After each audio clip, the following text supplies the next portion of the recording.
Ada apa ini? Kenapa kamu memarahi anakku di depan umum seperti ini, Monica? Ucap Ibu Elin dengan nada yang terbawa emosi. Meskipun saat ini Monica sedang memakai masker, Ibu Elin masih bisa mengenali wanita itu melalui anak kecil yang berdiri di sebelahnya. Suasana menjadi semakin tegang. Orang-orang di sekitar mulai membentuk lingkaran kecil menyaksikan konfrontasi tersebut. Monica yang merasa dikepung mulai mereda suaranya. Anak ibu yang bertindak tidak sopan pada yang lebih tua. Monica, cukup. Masalah ini tidak akan terjadi jika kamu tidak menghampiri aku dan Ivana. Tolong, lain kali hargai privasi aku dan kekasihku. Kami butuh waktu berdua tanpa diganggu oleh siapa-siapa, tegas Randy. Lalu mengalihkan pandangan pada Ibu Elin. Ibu, lebih baik kita lanjutkan aktivitas kita saja. Anggap sebelumnya tidak terjadi apa-apa. Ini tempat umum. Kita sudah menjadi tontonan orang. Jangan sampai pertengkaran ini akan terus menjadi konsumsi publik. Randy memegang tangan Ivana dan kembali menatap Monica. Saya tegaskan sekali lagi, di masa yang akan datang, jika kita bertemu kembali, lebih baik tidak usah saling menyapa daripada bertemu tapi pada akhirnya akan bertengkar seperti ini. Monica tak menjawab. Dia hanya mengepalkan tangannya, merasa geram pada Randy yang tidak pernah menghargai kebaikannya. Tidak sedikit para pengunjung mal berbisik sambil menatap ke arah Monica. Hal itu membuat Monica dan putrinya segera pergi dari tempat itu. Kalian mau lanjut kemana? Tanya Bu Elin pada Randy dan putrinya saat keduanya berpamitan. Mau pergi ke toko baju, Ma. Nak, kalung kamu bagus banget. Kapan kamu membelinya? Tanya Ibu Elin penasaran. Dia baru saja melihat kalung yang dikenakan oleh putrinya. Ivana mengulum senyum sebelum menjawab pertanyaan ibunya. Kalung ini Mas Randy yang beli, Mah. Bagus kan pilihannya? Iya bagus. Selera kamu ternyata bagus juga ya, puji Ibu Elin pada Randy. Pria itu hanya tersenyum malu. Ibu-ibu, kalian dengar sendiri kan apa yang diucapkan oleh wanita yang menggunakan masker itu. Apa yang diucapkannya itu sama dengan bukti cat yang ditunjukkan Randy kepada saya. Jadi bukti itu bukan rekayasa, itu nyata dan terbukti bahwa Randy tidak pernah berselingkuh, ucap Ibu Elin dengan penuh bangga. Sebenarnya ada rasa senang saat konflik itu terjadi. Dengan begitu para ibu-ibu sosialita mendengar sendiri apa yang dikatakan oleh Monica. Tak ada yang bisa membantah lagi. 1 bulan kemudian, Ibu Elvira kembali datang ke kota J. Wanita itu kini duduk di depan Randy. Tangannya terlipat rapi di atas meja. Raut wajahnya menunjukkan keseriusan yang tak terbantahkan. Mata tajamnya menatap Randy yang tampak gelisah. Nak, sudah sebulan berlalu. Elina sudah memberikan restu. Untuk apa lagi menunda pernikahan? Tanya Ibu Elvira dengan nada yang mendesak. Randy menghela nafas panjang. Dia tahu ibunya hanya menginginkan yang terbaik untuknya, namun hatinya gundah. Bu, ini bukan masalah restu. Ivana, dia belum siap, ujarnya. Suaranya lembut mencoba menjelaskan. Belum siap apa, Nak? 23 tahun itu sudah pantas untuk menikah. Dulu waktu Mama menikah dengan Papa, usia Mama masih 21 tahun, lebih muda dari Ivana. Ma, tiap orang kan berbeda, tidak bisa mengambil patokan pada diri Mama. Ibu Elvira mengangkat bahu, seakan tak mau menerima alasan tersebut. Randy, coba deh, kamu adakan makan malam romantis, lamar dia saat itu, sodorkan cincin, dan katakan kamu ingin menikah dengannya. Ivana pasti tidak akan tega mengecewakanmu. Sarannya, matanya berbinar penuh harapan. Randy menggigit bibirnya, berpikir keras.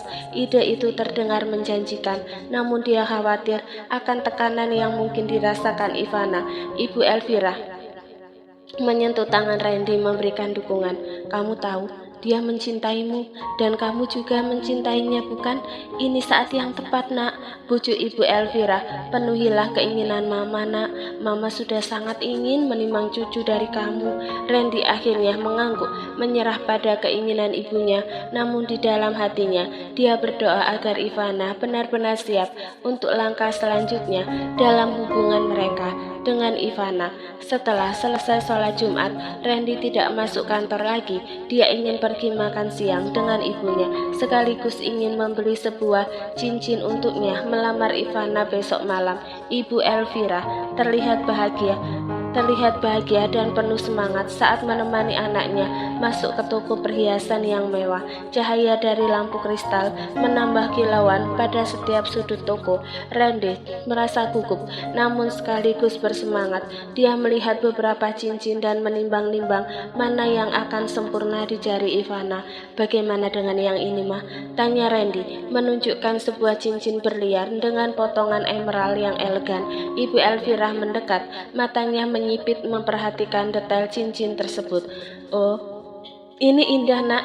Ivana pasti akan suka," ucapnya dengan nada penuh kepastian. Senyumnya merekah melihat pilihan anaknya. "Iya, mah, tapi aku bingung dengan ukuran cincin Ivana," ucap Randy, namun kebingungannya langsung hilang saat melihat jari tangan pegawai toko yang sedang melayaninya.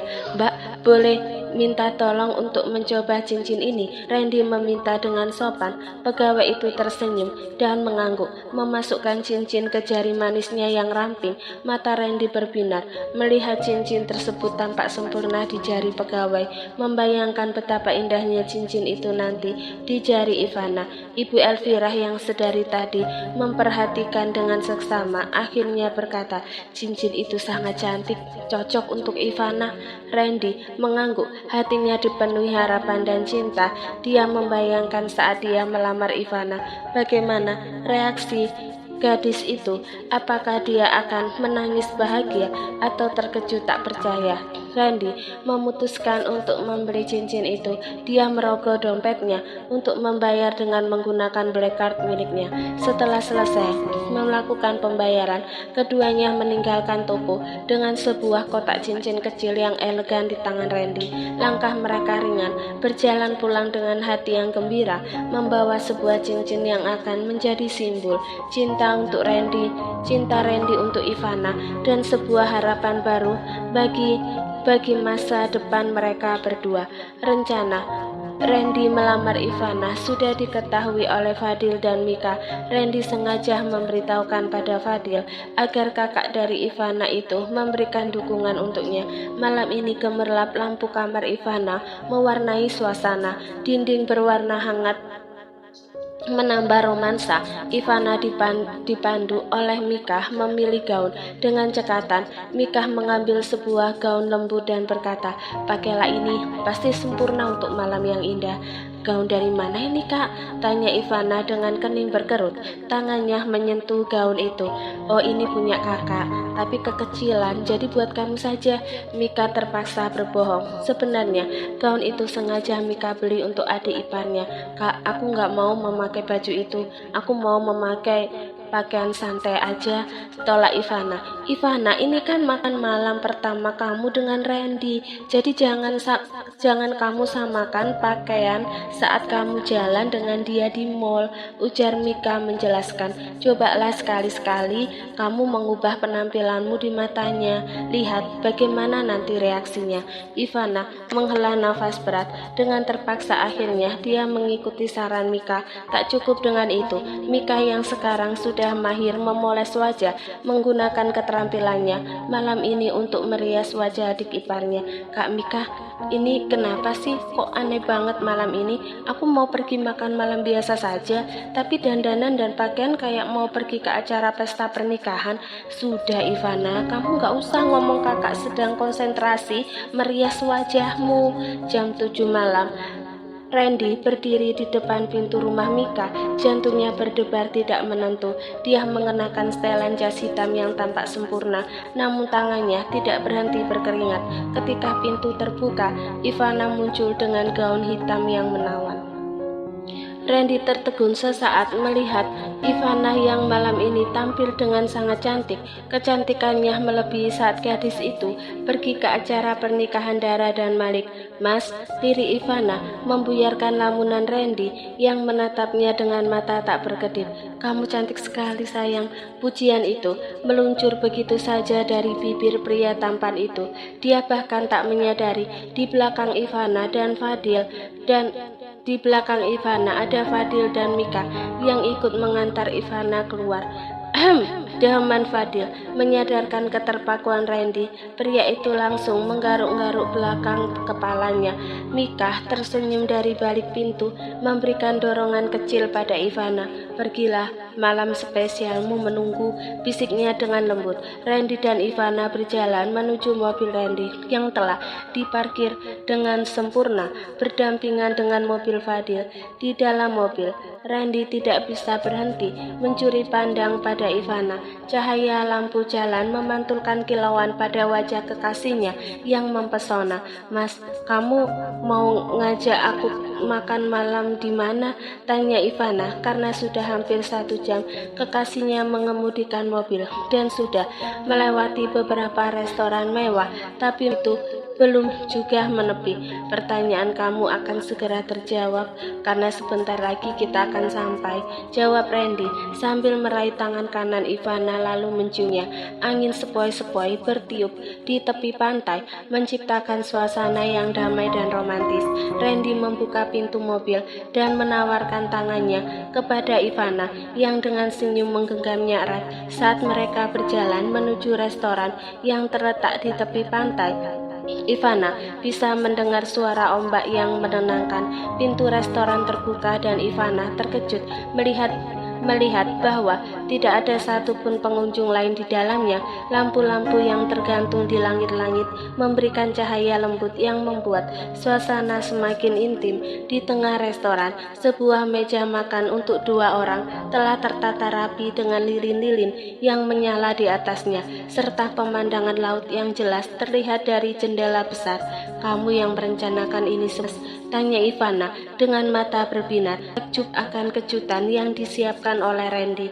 Randy hanya tersenyum dan mengangguk. "Aku ingin malam ini menjadi malam yang tidak akan pernah kamu lupakan," ujarnya sambil menarik kursi untuk Ivana. Mereka duduk berhadapan dengan suara ombak sebagai musik latar. Pelayan datang membawa makanan dan minuman. Makanan favorit Randy dan Ivana yang telah Randy pesan sebelumnya. Ivana masih tak bisa berhenti tersenyum, merasa dirinya adalah wanita yang paling beruntung malam ini karena mendapatkan perlakuan romantis dari kekasihnya. "Mas, kenapa kamu melakukan semua ini?" "Kenapa sayang? Apa kamu tidak menyukainya?" "Suka Mas, hanya saja kamu terlihat aneh malam ini, tidak seperti biasanya," saut Ivana heran sambil melihat keadaan di sekelilingnya. Tak ada satupun orang di tempat ini selain mereka berdua. "Memang biasanya aku seperti apa?" tanya Randy dengan alis terangkat sebelah. "Biasanya seperti pria pada umumnya. Malam ini kamu aneh, mau makan malam saja sampai harus mengosongkan restoran ini. Dan ini pasti menghabiskan uang yang gak sedikit." "Gak apa-apa, ini aku melakukan ini supaya kita bisa berduaan," sautnya sambil tersenyum lembut menikmati kecantikan gadis yang duduk di seberangnya. "Sayang, lebih baik kita nikmati hidangan ini sekarang sebelum dingin." Randy meraih sendok dan garpu yang terbungkus dengan tisu, diikuti juga oleh Ivana. Setiap suapan, setiap tawa, dan setiap percakapan mereka di restoran itu terasa lebih berarti. Randy sesekali memegang tangan Ivana, memberikan kehangatan di malam yang semakin dingin. Setelah selesai makan malam, Randy berdiri lalu mengambil nafas dalam. Matanya terkunci pada mata Ivana. Ivana memperhatikan kekasihnya dengan kening berkerut. Hingga saat ini dia masih merasakan keanehan pada Randy. "Sayang, malam ini aku ingin menyampaikan sesuatu yang sangat penting," ujarnya. Suaranya bergetar sedikit karena gugup. Ivana menatapnya dengan penuh perhatian, menunggu kata-kata berikutnya. Dengan perlahan, Randy berlutut dengan satu kaki, mengeluarkan sebuah kotak kecil dari sakunya dan membukanya untuk memperlihatkan cincin berlian yang berkilauan. "Sayang, apakah kamu bersedia menerima aku sebagai suami dan bersama-sama menjalani setiap suka duka kehidupan ini? Tanya Randy dengan penuh harap. Matanya menatap lekat wajah Ivana. Maukah kamu membuatku menjadi pria paling beruntung dengan menjadi istriku? Lanjutnya lagi, karena Ivana belum memberikan respon apa-apa. Ivana terkejut sekaligus terharu. Gadis itu menutup mulutnya dengan tangan kanan. Matanya terlihat berkaca-kaca. Perlahan, kepalanya mengangguk pelan. "Ya Mas Randy, aku bersedia," jawabnya. Akhirnya suaranya lirih namun penuh haru. Tak tega rasanya dia menolak lamaran Randy setelah melihat pengorbanan pria itu malam ini. Randy menghela nafas lega. Senyumnya kini lebih lebar dari sebelumnya. Dia memasang cincin itu di jari Ivana, lalu mengecup tangan yang tersemat cincin itu dengan mata terpejam. Kemudian Randy membimbing Ivana agar berdiri. Mereka berpelukan erat, diterpa oleh bunyi ombak dan angin malam yang menjadi saksi bisu janji atas lamaran pria itu malam ini. Setelah pelukan terurai, Ivana bertanya, "Mas, kenapa sebelumnya kamu gak bilang sama aku? Kalau aku bilang itu bukan kejutan lagi sayang. Lagi pula, kalau aku bilang ke kamu, apa kamu setuju?" Ivana tertegun mendengar pertanyaan Randy. Mungkin jika Randy bilang padanya akan melakukan ini, pasti jawabannya belum siap. Randy memandang Ivana dengan tatapan penuh harap. "Sayang, kemarin Mama datang. Ide makan malam ini sebenarnya dari Mama," ungkap Randy sambil menggenggam tangan Ivana yang sedikit gemetar. "Mama sangat mendukung kita. Dia ingin kita segera menikah." Ivana menarik nafas dalam, matanya terlihat was-was. "Tapi Mas Randy, aku takut," lirihnya, suaranya penuh keraguan. Randy mengangkat dagu Ivana, membuat mata mereka bertemu. "Dengar sayang," katanya lembut, "aku tahu pernikahan akan terasa menakutkan bagi sebagian orang yang menjalani dengan pasangan yang buruk, tapi aku berjanji akan membuat setiap hari kita bersama penuh kebahagiaan. Kita akan ciptakan kenangan indah bersama yang membuatmu tak akan pernah menyesal menikah denganku." Ivana masih dengan keraguan yang tersisa tersenyum pahit. Kamu yakin bisa, Mas?" tanyanya. Suaranya menggantung penuh harap. Randy mengangguk mantap, matanya bersinar menunjukkan kepercayaan diri. "Sangat yakin. Aku sudah pernah menjalani pernikahan sebelumnya dan sudah banyak memetik pelajaran dari pernikahan itu." Air mata kebahagiaan mulai mengalir di pipi Ivana. Keraguan yang sebelumnya mendominasi hatinya perlahan sirna, digantikan oleh cinta dan kepercayaan pada pria di depannya. "Iya Mas," jawabnya, suaranya penuh dengan kelegaan dan kegembiraan. "Kapan acara pernikahan kita Mas?" "Besok," jawab Randy cepat, membuat mata Ivana membulat sempurna karena terkejut. Bercanda sayang, aku masih belum tahu kapan. Serahkan pada orang tua kita, biar mereka saja yang menentukan hari baiknya." Keluar dari restoran, mobil kembali meluncur di jalanan beraspal, membelah kesunyian malam. "Kamu mau kemana lagi sayang?" tanya Randy. "Kita langsung pulang saja Mas, malu aku dengan pakaian seperti ini nongkrong di tempat yang santai." Randy setuju dengan pendapat Ivana. Dia yang saat ini mengenakan pakaian jas juga merasa tidak nyaman. "Iya sayang, lebih baik kita pulang. Besok kan kamu harus kerja." Sesampainya di halaman rumah Mika, keadaan di sana sangat sepi. Hanya dua mobil yang terparkir di sana, yaitu mobil Mika dan mobil Ivana saja. Sedangkan mobil Fadil tidak ada. "Sepertinya Kak Mika dan Kak Fadil sedang keluar Mas," ujar Ivana. Gadis itu teringat dengan ucapan Mika saat mendandaninya. Kakak iparnya mengatakan bahwa malam ini dia dan suaminya juga akan pergi makan malam di luar. "Mas, sabuk pengamannya kenapa macet lagi sih? Kamu belum memperbaikinya ya?" tanya Ivana sedikit kesal. Randy tersenyum sambil menggaruk belakang kepalanya. "Belum sayang," sahutnya sambil mendekati Ivana, ingin membantu membuka sabuk pengaman itu. Ivana langsung tegang. Dia terasa kembali pada kejadian beberapa bulan yang lalu. Ada rasa trauma saat itu. "Mas, sabuknya kamu buka lewat pintu samping saja," ujar Ivana dengan nafas tercekat. "Kamu gak usah takut, kakak kamu kan tidak ada di rumah." Randy malas Randy malas untuk turun dari mobil. Klek, sabuk pengaman berhasil dibuka. Meskipun sabuk itu sudah terbuka, Randy masih belum mengubah posisinya. Dia bahkan mengangkat kepala, mensejajarkan dengan wajah kekasihnya, sehingga membuat nafas keduanya saling menerpa di wajah. Perlahan tangannya mengusap bibir bawah kekasihnya, lalu pria itu meneguk kasar salivannya sebelum mengikis jarak di antara mereka.